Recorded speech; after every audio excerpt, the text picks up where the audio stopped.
Good morning, good afternoon, and good evening, and welcome to today's webinar on redefining the quality of experience. Just wanted to, before we start, if you haven't registered today for our upcoming events, please do so today. We have our annual summit, which is happening just next week, as well as our PATA GBTA APEC Travel Summit happening from December 8th to 9th in Bangkok, Thailand. So please do register for that event today. Now, before we get to today's event, today's webinar, let me first just introduce myself. My name is Paul Prangan. I am the Chief of Staff at the Pacific Asia Travel Association, and I will be your host for today's webinar. Just a couple quick notes regarding the webinar for your information.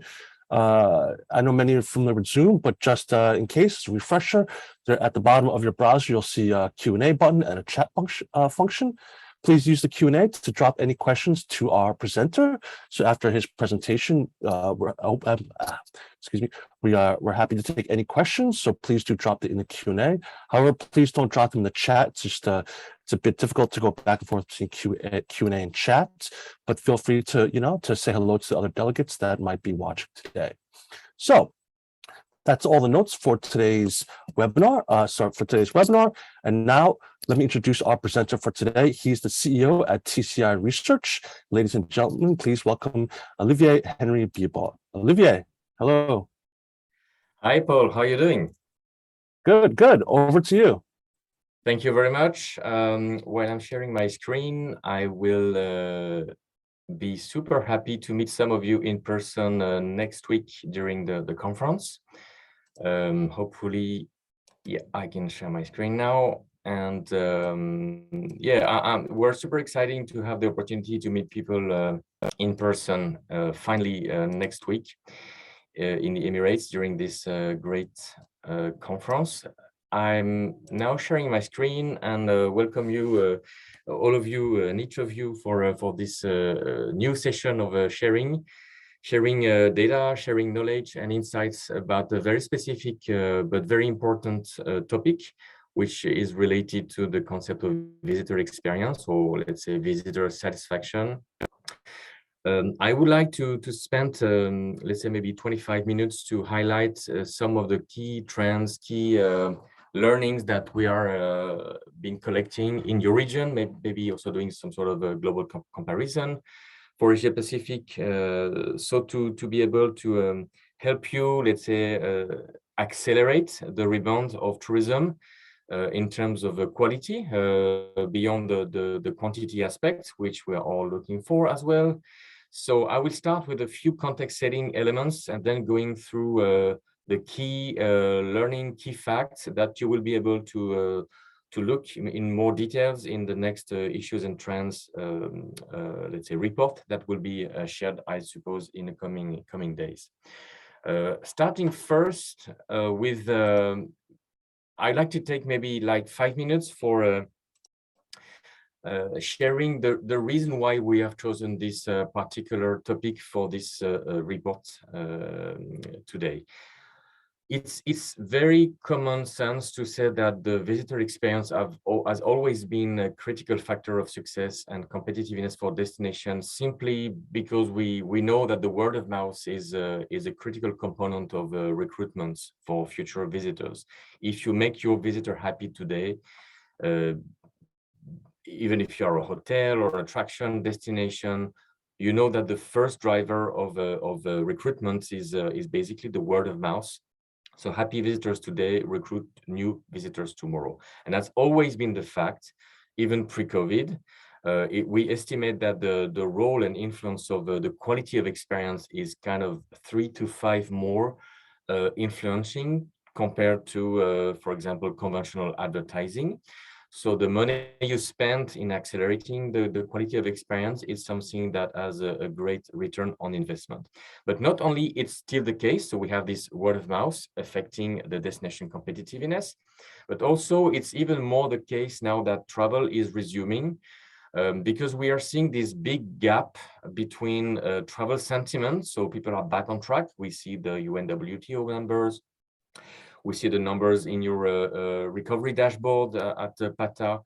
So definitely tourism is back, not at the same pace everywhere, but people want to travel, people travel, they are back on travel. But on the other hand, when they start traveling again, they are facing a lot of obstacles in terms of travel planning, but also in terms of travel experience while they are at the destination. So this gap between the travel dream back and the travel frictions and reality, which is much more complex, is putting a lot of pressure on DMO shoulders and on operators' shoulders to make sure that they meet the new travel demand and revenge demand in a way that is basically going to be better than the competition, because the competition is also back on track. So, you know, all these obstacles are very common concepts now. We all know it's still about the pandemic, it's about geopolitics. Of course, the inflation context is putting a lot of pressure as well. Things around the climate disasters, all these difficulties that the suppliers' sides in terms of whether airlines or airports or hotels are, you know, with the labor shortage are facing for welcoming all these influx of visitors back. So all these factors are really putting a lot of pressure, because there's a big gap between travel demand and the travel reality. And so what we also know is that the inflation context obviously is putting an additional pressure on the value for money aspects. I mean by that, many markets are now suffering, and maybe we can discuss that later during Q&A, but they are suffering a lot of tensions in terms of purchasing power. So they would expect even more when they travel in terms of the quality of service and quality of experiences. So you can be an expensive destination, but as soon as you deliver the right quality of experience, you are still okay. And on the other hand, what we also know from all our rating reviews analysis and also all the sources of data we're looking at is that the let's say post-COVID expectations are relatively similar in terms of what people are looking for. There's no particular completely new normal. People are really looking to do everything they used to do before the pandemic. But what we know is basically they have higher level of expectations simply because they want to catch up the lost time. And so so the level of what they're asking is and the level of patience they have is much lower. So the tolerance limits are lower, expectations are higher. So it means that the pressure that the DMOs have on their shoulders to meet the new post, or let's say resumption of travel experiences, is even more complicated to find. And still we have this 40% of first-time visitors in globally, which are attracted through a positive word of mouth. So what you deliver today really have a huge impact on the midterm ability to attract new visitors tomorrow. So this need for measuring the travel sentiment, travel satisfaction is more valuable and more needed than ever, because that is protecting and actually fueling your reputation as a place to visit. It's also the best way to make sure that people spend as much as they can when they're at destination, specifically today, because they will be a bit more cautious in spending because of the inflation context. So this equation around happy visitors tend to spend more is still valid, but the challenge to exceed that level of expectation is quite difficult today. So I'm going to share with you a number of let's say guidance or what we feel through the different data we measure. As you know, in terms of methodology, there are two ways to measure the satisfaction and sentiment. One is survey-based, and we developed now 10 years ago a standard which has been endorsed by UNWTO, so which is based on survey, measuring the net promoter score and 60 different indicators covering the whole aspect of the stay, and offering also abilities to benchmark the destination against norms and competitive data versus the main competition. But it's been used by 100+ destinations. It's a kind of a gold standard for measuring the sentiment through surveys. But for today, and for that particular report, we have a deep dive into millions of rating and reviews. So things which are basically shared spontaneously by visitors of that attraction or guests of these hotels.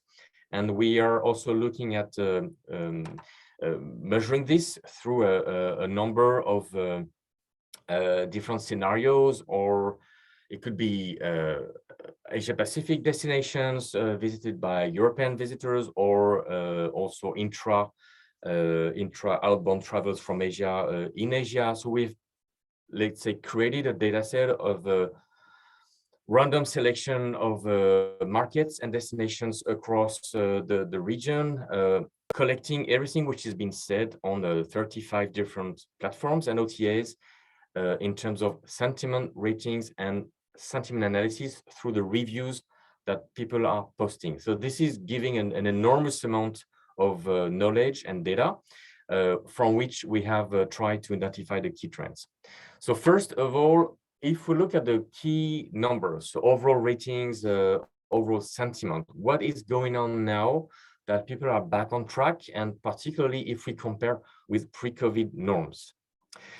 First of all, before going to the evaluation, we have very clear database evidences that, I mean, definitely people are still today in terms of, attitude into that consumer mind of revenging or making up the lost time. So they are looking for not only more, but they are looking for better experiences. And this concept of better will be developed later in the presentation.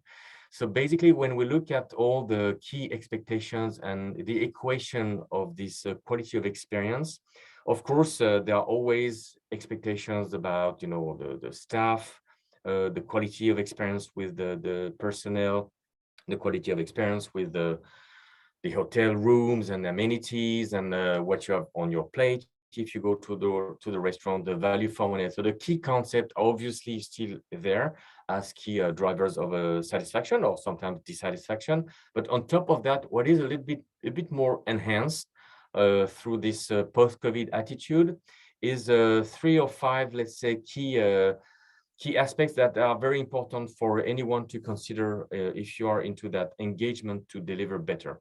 One is something new that is related to the local communities. We have measured through the residents' sentiment that people are still happy to see visitors coming back, but it's not exactly the same as before. And so from the visitor point of view and customer point of view or consumer point of view, there's a little bit of this fear of not being completely welcome by the local community. So that elements of the equation is a little bit new, because when you work on something like immersive experiences, you need to make sure that you're going to play with local communities who are really ready to play the game with you and not against you. So that's part of the new element we track through rating and reviews. Of course, it's pretty obvious that because the surge of demand was probably even higher than expected, and we have seen in many places across the world and also in some part of the Asia Pacific a little bit of lack of staff or labor shortage. Sometimes we have in all these rating and reviews some direct comments around we feel there's not enough people to satisfy the demand, or maybe we've been hosted by people we feel are not so trained for welcoming people in a good way. So this lack of staff and labor shortage is also quite visible today, and so the customers are understand somehow. They can be flexible with that, but to a certain extent. There are many mentions around some restrictions of the experience. I was saying this gap between the dream of travel coming back and the reality and complexity. And sometimes people feel a bit impatient with the fact that this particular attraction has been partly closed because of renovation or still some COVID restrictions, or these amenities are not so well managed because it can be very concrete.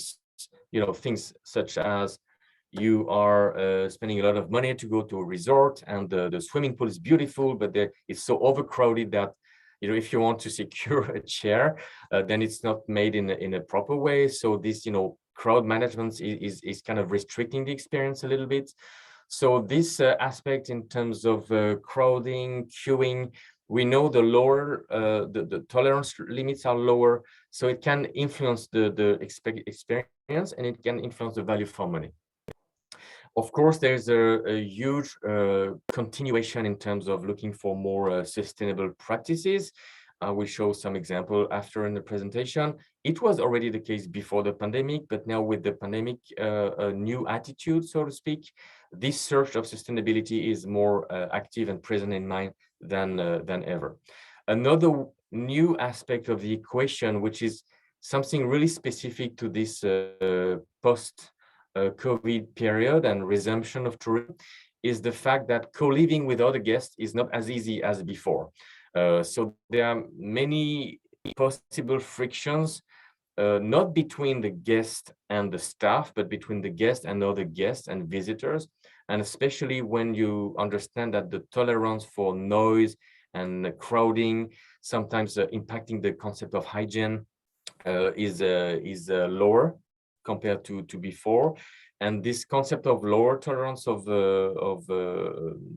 from new consumer post-COVID is also very much about the flexibility in terms of booking. There were used to be offered a lot of guarantees and flexibilities during the pandemic because there were a lot of risk with the COVID, and today they are still wishing to keep that level of flexibility from operators. So the refund policy and everything is something that definitely is back on track and still very much high on the agenda of consumers. So resulting from that, when we compare the overall sentiment of visitors compared to pre-COVID same period, it is unfortunately need to understand that the scores are a little bit below, and we're talking about millions of reviews. So if you lose like 2 decimals in your score, it really means something. It doesn't mean people are not happy, not at all. I mean, the score in absolute value is still great, and Asia is still able to not only attract but to delight a lot of visitors today.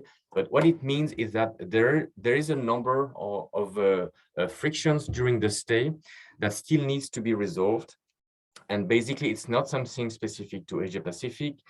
Here, I'm adding a few other benchmarks. It's a global trend. It's a trend we see also here in Europe. It's a trend you will see in the US, in some other part of the world, like Latin America, Middle East, which is part of PATA as well. But this is not something specific. It just means that the resurgence of tourism and resumption of tourism is generating a lot of demand and expectations, and it's currently a little bit of a challenge to completely deliver the experience that people are looking for. When we did dive a little bit more on to looking at specific verticals, and I'm just taking few broad verticals, so attractions, the lodging sector, and the food and restaurant sector. We can actually deep dive into many other specific subcategories, but looking at the key trends as well. So based on this, mix of markets and destinations in Asia, and we have a bit of a similar trends outside Asia, we feel a lot of differences. And first, we see compared to pre-COVID that attractions, activities, be there outdoor, cultural, leisure, food activities, and so on, have been the most or the best resisting to these travel frictions. There are a little bit of chaos and frictions around queuing and crowding here and there, but it's true to say and very important to understand that the attractions overall and activities is really are kind of reflecting or playing the role of delivering the level of expectations and the delight that people are looking for post-COVID. So I mean by that, providing the elements of fun and entertainment or cultural activities, so connecting back to the nature. All these attractions along the stay also are able to deliver the self-indulgence that people are looking for, the reconnection to social activities with your travel selves, like couples or as friends or as a family, also maybe connecting a little bit with the local community. So attractions were able to maintain, and even improve the level of satisfaction by generating a lot of quick wins for these special revenge tourists, which are looking for, again, making up the lost time during the stay. Now we are looking also at another very important aspect of the visitor experience, which is the food. And I invite you to read the last issues and trends report we did about the reputation overall. So looking at social data, not only through the experience, but also through all other reputation channels. And we already said at that time that the food was a very strong positive driver of reputation for destinations and attractions or any players of the visitor economy. So the foodies moment is something that people are looking for, and that is generating a lot of positivity as well. So the food and restaurants were able also to maintain a good level of satisfaction and the visitor sentiment compared to pre-COVID. Where we see a little bit of challenge is more about the hotel and accommodation overall, where you see the score compared to pre-COVID is still positive, obviously, but kind of declining. It's really because of many different factors. First, the hotel is usually where you spend a lot of money when you are on the travel, especially today in inflation context. Your air flight tickets could have been very expensive, and the second budget is about your hotel.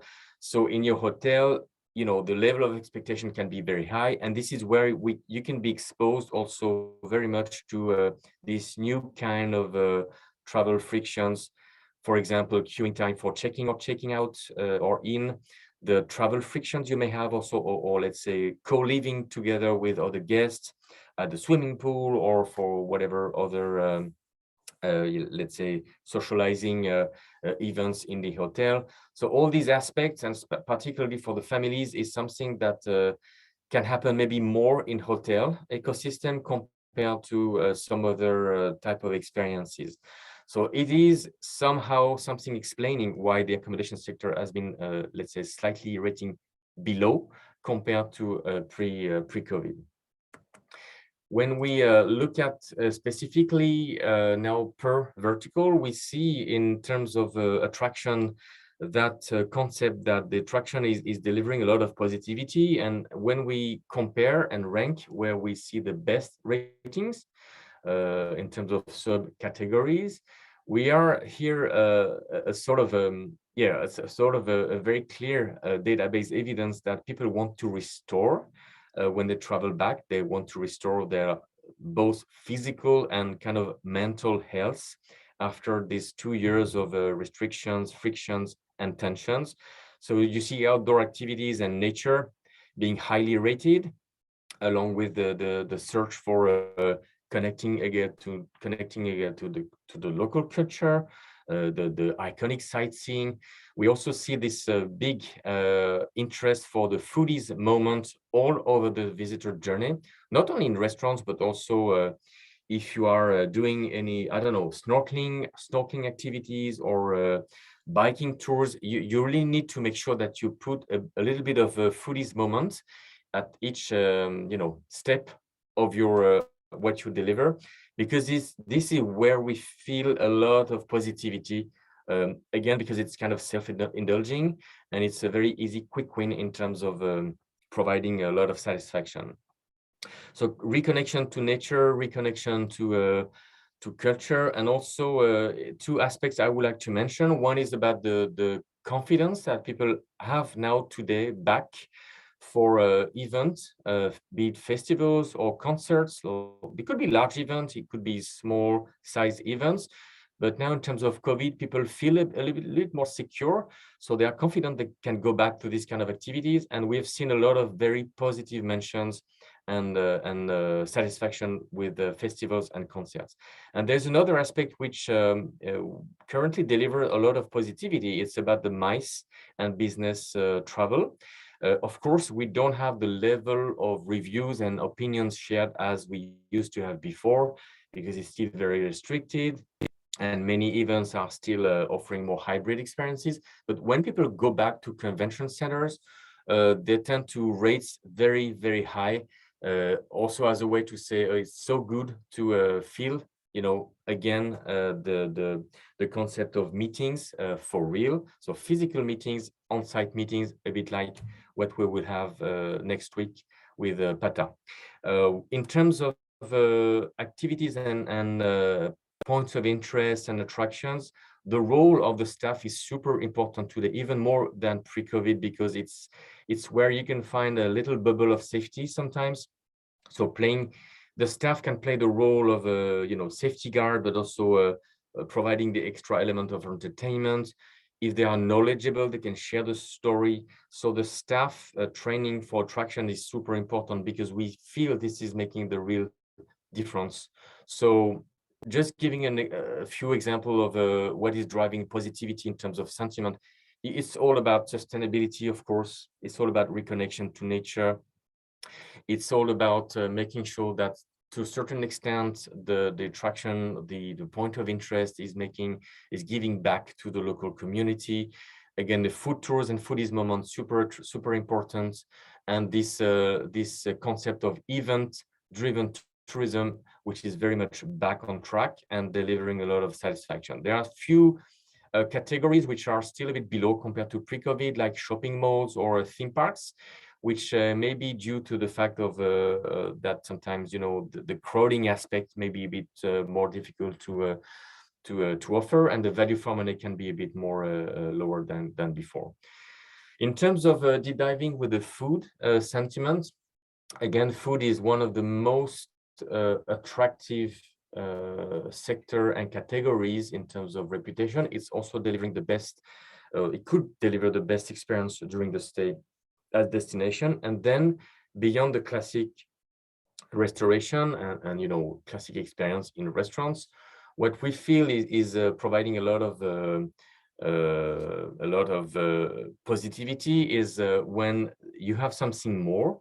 So it could be theme restaurants, which are featuring something special in terms of the sustainability or storytelling, something that is adding a little bit more of a sense of place. So adding a little, of musical ambience, or when you can meet the chef or meet the local artist. So something that is more like food tours, or offering a really deep dive into the local roots, and possibly also hybriding the experience with design, or if you are dining on the table, and the table is produced by a local handicraft producer, and you have a chance, if you like, to go and purchase the table you are dining, or maybe the painting you see on the floor, on the wall. So it's something that is all about sense of place and creating the extra level of ambience that you have on top of what you eat in your plates. And that's two examples of a great food experiences which are delivering absolutely amazing scores. One is playing on the multi-sensorial experience, and that's again very interesting, because people are looking for reactivating the senses they have after 2 years of COVID restrictions. So it's providing much more than just a great food with a great service, but something more. And the farm to table, which is also extremely interesting, because that creates the sensation and the feeling and sentiment around giving back to the local community, because it's kind of a stage in a very natural environment, and also giving back to the local producers. Ending with the important sector of the lodging. This is where we feel actually there are still a little bit of expectation gap to fulfill, and especially when it comes to fulfilling expectations of families that tend to be the one rating maybe lower compared to other segments like friends or business. And also, well, because this is where you have a lot of spend and a lot of logistics. So if you decide, and especially today in terms of inflation context, to go back to travel, then you have this high level of expectations, because your kids are there, you're traveling as a couple as well. So there are possibly a lot of possibilities of travel frictions with your kids as parents and so on during the stay. So the focus on families and special offers, special care about families is something we would like to put emphasis on, because this is probably where destinations need to certainly improve to make sure they are on on the bucket list of future families looking for traveling in Asia or Pacific. So one good news is about the business. Business is usually a very demanding segment, and when they are back on travel in Asia Pacific or traveling throughout Asia or elsewhere for either individual meetings or for conventions and congresses, we see a great level of positivity there. And this is interesting because, of course, they can combine the MICE experience with more after work experience and social activities, but also when they come back, if they were happy with their stay in Thailand or Vietnam or Australia, they can share back the experience to other potential leisure travelers to those destinations. So again, you see the score per different types of categories is showing this willingness to go back to travel with something that is going to connect more to the local community possibly, or to something which is staged in the nature and so on. So more kind of a special lodging, even if of course there is a strong demand and lots of positivity for the classic, for example, premium hotel chains. And many people are super happy to go back to whatever Hilton in the city center of Bangkok for something that's going to create a great feeling of travel resurgence, assuming again kind of big hotel chains are offering more than what they used to offer before the pandemic. So few examples there, again, of what we call the sentiment drivers, connecting to the nature, connecting to something that is going to be more local oriented. Also the concept that is very important to any hotel experience, be it boutique hotels or hotel chains, the concept of offering more of sportive activities, either inside the hotels, for example, yoga retreats offered, like, courses of yoga in the boutique hotel, or more very active activities around the hotels or inside the hotels, is putting an extra level of positive sentiment in reviews and ratings analyzed. So, the stories is a little bit the same if you compare with other verticals, but there are a lot of challenges, but also a lot of opportunities to make the difference. Just two examples of best practice in Australia that we have detected through the system of rating and reviews analysis. An example of restaurants in Sydney, I think, that is really ticking all the boxes. So they are not only offering diverse international foods from Mediterranean, Moroccan food, but it's all transparent. It's offering a mix of very local source products, but also in terms of both, artisan feeling plus modernity feeling. A lot of tables to socialize with your friends, but also possibly with local people. And obviously they tick all the boxes in terms of transparency, in terms of hygiene, great staff. So this sense of place through the decoration is something that is really ticking all the boxes that people are looking for when they travel in these kind of places. Another example, and in the report you have other examples that you can find, but just pointing out another one, which is also very iconic, I would say, of special lodging, with having an absolutely amazing score of 9.7 out of 10, which is like 1.6 above the average lodging ratings for Australia. This is an interesting example because it's really connecting closely to the nature. It's a concept of Zofari Lodge. It's also interesting because it is developed and managed by the Conservation Society. So it's not only a private operators, but it's a good private-public kind of initiative. And it's also great for the families because they have not only possibly either premium or accessible, affordable lodging options, but they have direct, experiences beyond the experience of the lodging. So another interesting example of an operator which is fitting very well the post-pandemic consumer sentiment and consumer expectations. So I invite you to really read the report, which contains a bit more of an analysis and examples. As key takeaways, I would say maybe 8 points. First, we have something really special today that urges should command all DMOs and operators to really continuously improve the experience, because we have this big still with this big gap between the travel dream and complexity. And so this is, the level of demand is so high that it can unfortunately create a lot of or possible frictions in terms of travel planning and travel experiences, because of all these external factors, the macroeconomics, the geopolitics, climate, pandemic, all is possibly putting a lot of obstacles on the in the course of a visitor journey. So it requires from DMOs and any operators a lot of agility for delivering something that is not only at least at the level of pre-COVID, but better, more, let's say, better than competition at the end of the day, because these revenge travelers are still looking for something that is not only more, but better in terms of the experiences.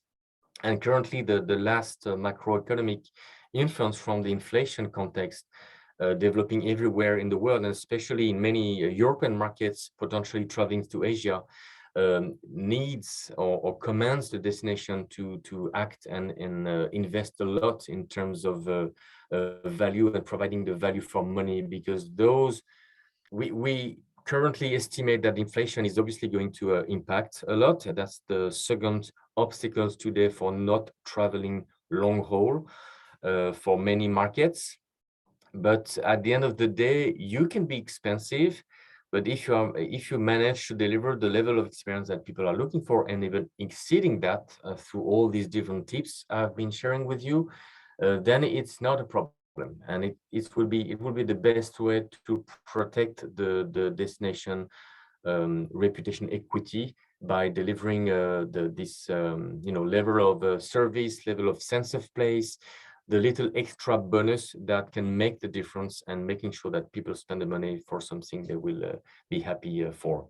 So it's not only a question of the quality of products, quality of service, being on time, delivering possibly good combo and deals and everything. It's also about delivering something more that is a bit less easy to define, but it's all about the intangible kind of experience. So it's about safety, it's about cleanliness, providing stability, providing a bubble of safety post-COVID activities, and about environment.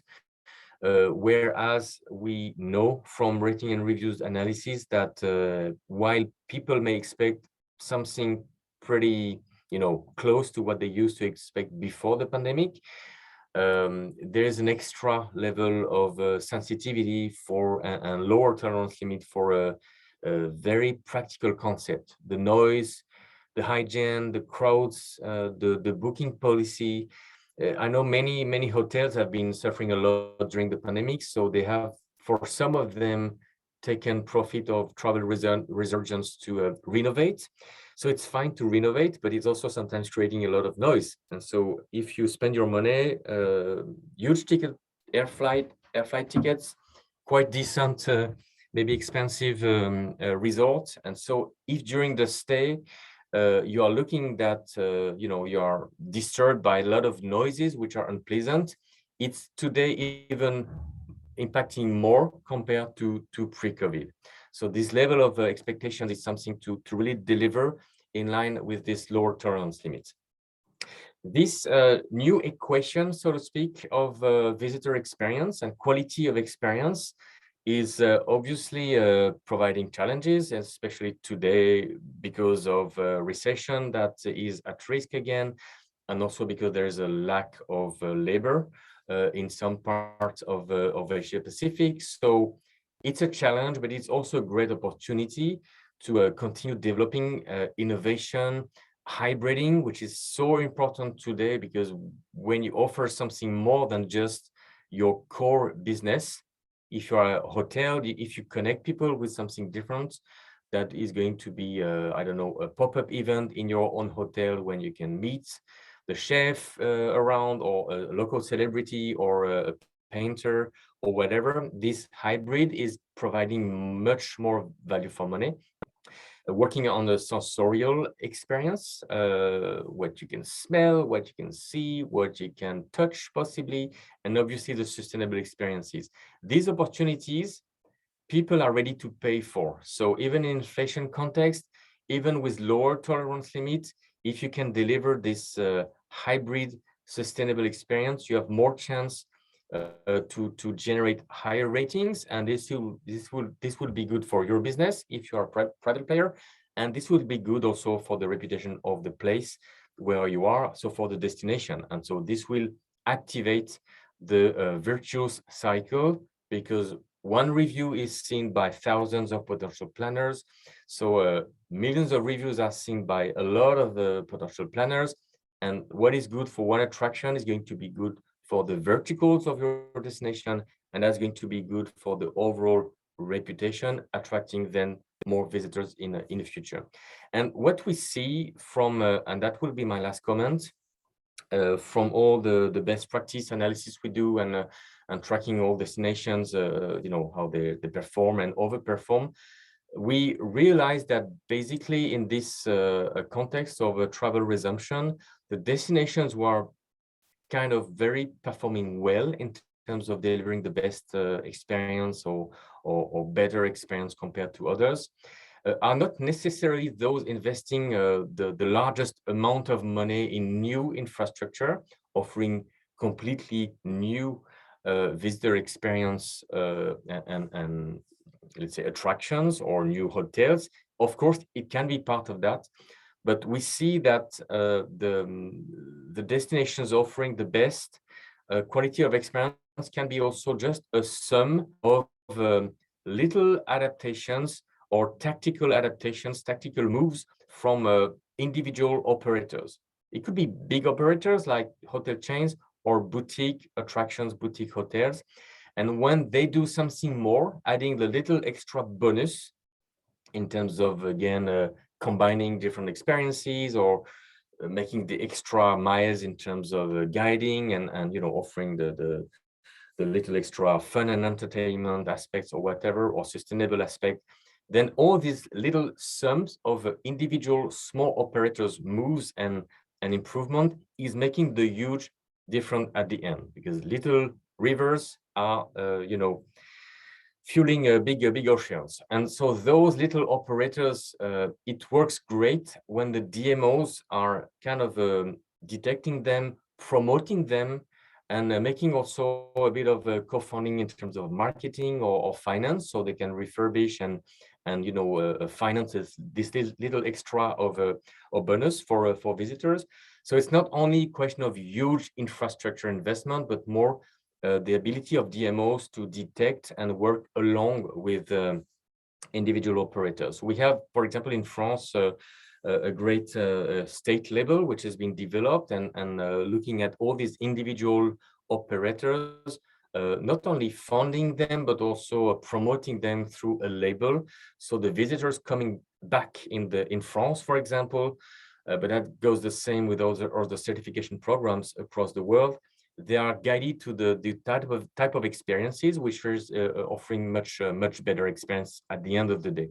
So it's a matter of private-public funding and programs that can be very helpful for the destination to be seen, rated, and having the level of reputation that is able to meet the expectations of these new revenge tourists.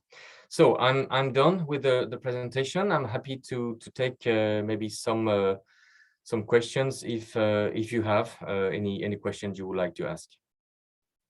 Well, thank you very much, Olivier, for that presentation. And as Olivier just said, for any questions, feel free to drop it into the Q&A just below in the browser. Also, Diego from TCI is here, who helped author the report, so he can also help answer any questions you might have. But I'll start with a couple of questions. I think you had talked a little about the inflation and the impact on inflation. I have two questions to that. I mean, with the rise in inflation, did you guys see any change in sentiment And then with inflation, what can destinations do? And you had touched on it a little bit in that last slide, but then you said, they don't have to do huge investments, but adaptations in their or tactical moves. Can you give us an example of that?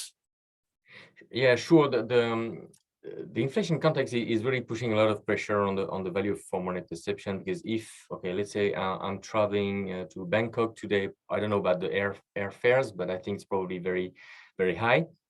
So there are still many people who would like to do that, but it means that they are spending a lot of money for just reaching the destination. So their level of expectation at destination in terms of return on investment, so to speak, is higher.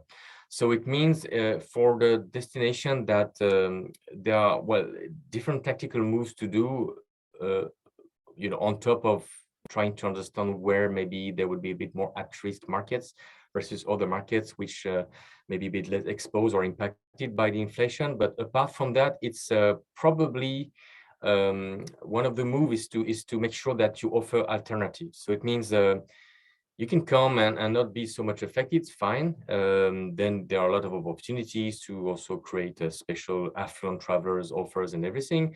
But for those who are a bit questioning, is it really worth spending my money to, spend such high tickets? I know Asia Pacific is still very much known in positive for offering a very decent value for money in terms of luxury hotels, or it's pretty much well known from the European, at least, market that Asia food is pretty decently priced. So you can imagine that, okay, it's worth spending the money in the flights because I will be able to manage my spending at destination. But still, it's important in terms of promoting to offer flexibilities. So it means, okay, these are the great luxury hotels we have, but also there are, if you are more on the budget, this is a little bit of tips of decent lodging that is offering great decent fares, whereas maybe offering something a bit special. Also listing all the free activities that you are able to do, especially outdoor, is usually pretty much inexpensive. Sometimes just walking in a nice natural environment doesn't cost you anything. So you can activate and create a bit more of on the budget activities, including the free or a great combo and packages and so on. And of course, in terms of accelerating the value for money, I was saying one of the very important aspects is obviously not only to work on service and quality and so on, but also to be able to work on all these intangible aspects. So it means the safety feeling is so important, the sense of place. I think the concept of mobility is super important for DMOs to help the visitors in terms of not losing time, because in consumer mind today, if they decide to go, then they spend their money, and 1 minute at destination is worth something. So if you start wasting your time because of too much queuing, too much traffic jams and so on, then in terms of internal consumer mind, it means you're losing a bit of your money. The return of investment is lower. So the concept of mobility and easing the mobility of visitors as a destination by providing the right guidance, as a hotel by making sure that people are not going to lose their time, then it's also adding a lot of extra compensation or extra value for money. It's very interesting to see in reviews for attractions, one of the key words, I think it's in the report, by the way, but one of the key positive driver of sentiment is people commenting on transport. So when it's easily accessible, walkable distance to go to great food place from my hotel, this is providing a lot of great value for money. So in context of inflation, all these little aspects of the visitor journey is impacting a lot. And then, of course, the passion and the event-driven tourism is where you will still find people ready to spend a lot of money. Sometimes they will do some arbitrage and they will just eat, make a lot of savings for in a particular consumption habit to save money to be able to go to that festival, great festival in China or in Hong Kong. That is something they really dreamed about. They will be ready to spend the money. because it's something very special.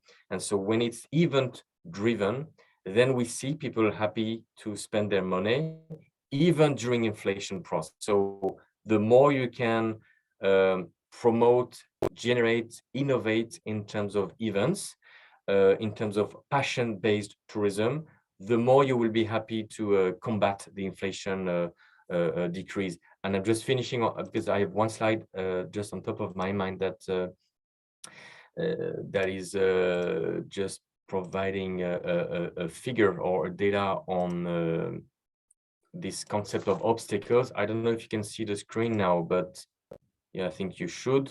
Yep, I can see it. It's very fresh data that has been published yesterday, so it cannot be fresher. It's something we do for the European Travel Commission. So we're interviewing some Asian markets and non-Asian markets who wants to travel regionally or outside Asia, so for long-haul travel. And you see today, on average, that indeed the personal finances is the number one actually real obstacle. When we ask people why they don't want to travel long haul, of course, the first scenario is I didn't plan right now. It's just not on my agenda. But the second obstacle is the personal finance, whereas it used to be the third or the fourth one 4 months ago, and it's today above the obstacles of COVID. So we have clearly an obstacle there, and so clearly also some sort of urgency for destination to work on promoting the budget aspect, but also making sure that once people have decided to travel, despite the inflation, despite the high cost, they will have what they have spent the money for in terms of quality. And so understanding all these new equations from the little report we have produced for you. Oh, I mean, that last thought is extremely interesting, and how also it shifted, I guess, as I said before, the shift when you're saying, COVID concerns were the first, and now it's behind personal finances. Really interesting. And I really like when you were talking about time is basically saying time is money, right? And the mobility aspect, I think it's often overlooked in terms of communications to travelers about, the easy access to get to a particular attraction or particular, hotel or even from the airport to the hotel or to the destination itself. I think sometimes that is overlooked, and as you said, time is money. People are taking that into account, and they're not going to, if you're wasting hours in traffic, you're losing that value for money. Exactly. And I'm sure, I don't know if some people attending this webinar are from hotels or attractions, and they probably will confirm that it's not new, but the visitors coming back on travel in their hotels, in their attractions, tend to be less patient than before. And this is something we will still see for probably 1-2 years. And that's a typical post-COVID consumer or psychological impact, that people, not only they want more and that, they want to revenge, but also because of these, very special years that they have been the level of patience is lower. And so we see we have a couple of comments around this impatient behaviors that is very, very visible in rating reviews data, for example. So yes, indeed, it's the market has to deal with that somehow, because there's nothing you can change. But if you are able to ease this, the good thing is you are providing even better reputation and better experience than before. So it's a challenge and equally an opportunity. Yeah, I mean, I think it goes so, making sure that your service quality is high too, right? Because if, I can probably see that as well. The patience has run thin. People are, excited to travel. They really want to take advantage of their time away from home. So great service is also going to be an important aspect to any travel experience. So I think those are some things that, and any stakeholder should take away in terms of what we need to do now to regain the traveler and sort of be competitive, to really focus on some of these points that we've sort of brought up in this discussion here. So, well, I think we're running out of time here. So thank you so much, Olivier. Any last words before we end this? We were looking for meeting you next week. Yeah. For those who are hopefully many of you will be there. And Diego, who's been working hard on the report, and we are obviously happy to receive your questions or whatever you want to exchange. So there's, I think, the emails in the report. So make sure you address your question, and we will be very happy to help. All right. Well, thank you very much, Olivier, as always, and thank you so much for spending your time. Thank you for helping us write the second edition of Issues and Trends. So with that, I'll let you leave, and I'll just do a quick wrap up before we end today's webinar. Thank you so much, Olivier. Thank you very much. See you next week. Yes. Thank you. Okay. Well, yeah. So this webinar is actually just sort of a teaser about our upcoming Issues and Trends, Redefining the Quality of Experience, which will be available on the PADA website at www.pada.org/catalog. I think if you look at the first edition released earlier this year by TCI, coupled with this one, I think you had a great comprehensive look at travel sentiments.